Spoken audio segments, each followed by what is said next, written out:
આકાશવાણી ભુજ સ્થાનિક સમાચાર તોફિક સમા વાંચે છે। નમસ્કાર। મુખ્યમંત્રી ભૂપેન્દ્ર પટેલે ટેક્સટાઇલ નીતિ 2024ની જોગવાઈમાં મહિલા સશક્તિકરણના અભિગમને વધુ વ્યાપક બનાવવા મહત્વપૂર્ણ સુધારો કરવાના દિશા નિર્દેશો આપ્યા છે।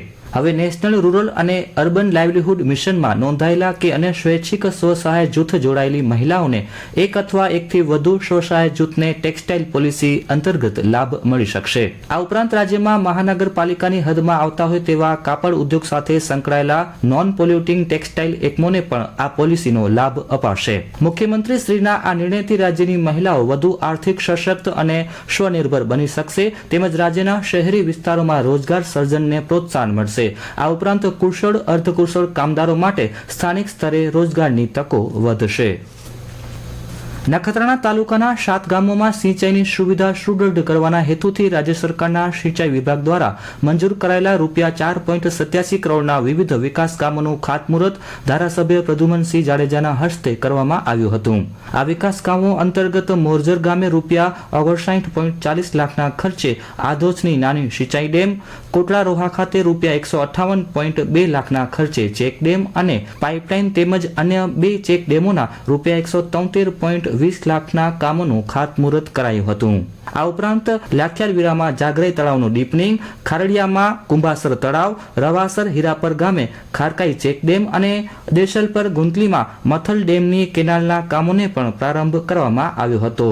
કાર્યક્રમમાં મહંત દિલીપ રાજા કાપડી, લાલજી રામાણી અને જયસુખ પટેલ જળ સંચયના આ પ્રયાસોને બિરદાવ્યા હતા।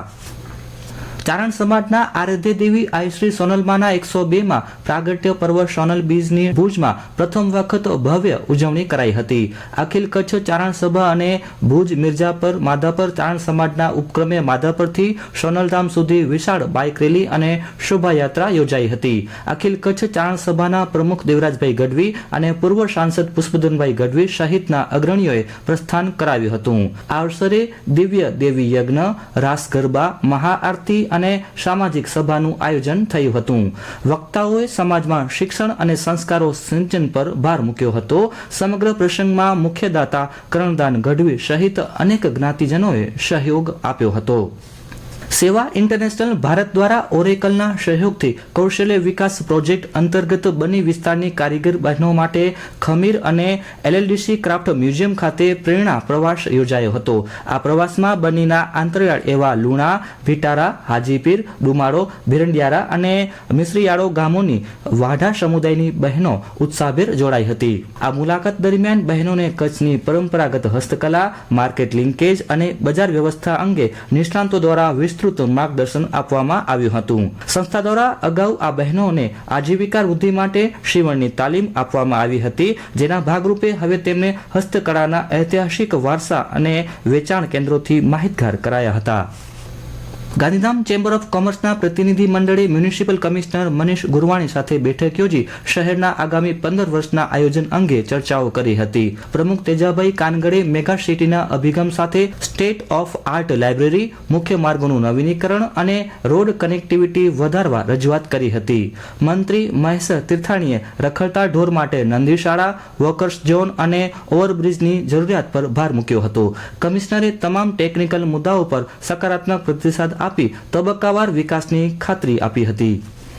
ઉત્તરાયણ પર્વ પછી કચ્છના લઘુત્તમ તાપમાનમાં વધારો થતા જિલ્લાવાસીઓને ઠંડીમાંથી રાહત મળી છે। રાજ્યના ઠંડા મથક તરીકે જાણીતા નલિયામાં આજે લઘુત્તમ તાપમાન 13 ડિગ્રી નોંધાયું છે। જિલ્લાના મુખ્ય મથક ભુજમાં લઘુત્તમ તાપમાન 16 ડિગ્રી અને કંડલા પોર્ટમાં 17 ડિગ્રી લઘુત્તમ તાપમાન નોંધાયું છે। હવામાન વિભાગની આગાહી મુજબ આગામી 4 દિવસ દરમિયાન સમગ્ર રાજ્યમાં લઘુત્તમ તાપમાનમાં હજુ 2 થી 3 ડિગ્રીનો વધારો થવાની સંભાવના છે। નલિયાને બાદ કરતા કચ્છના મોટાભાગના મથકોએ મહત્તમ તાપમાન 30 ડિગ્રી આસપાસ રહેતા લોકોને બપોરે હૂંફાળું વાતાવરણની અનુભૂતિ થઈ હતી। અને આ સાથે સ્થાનિક સમાચાર બુલેટિન પૂરું થયું। નમસ્કાર।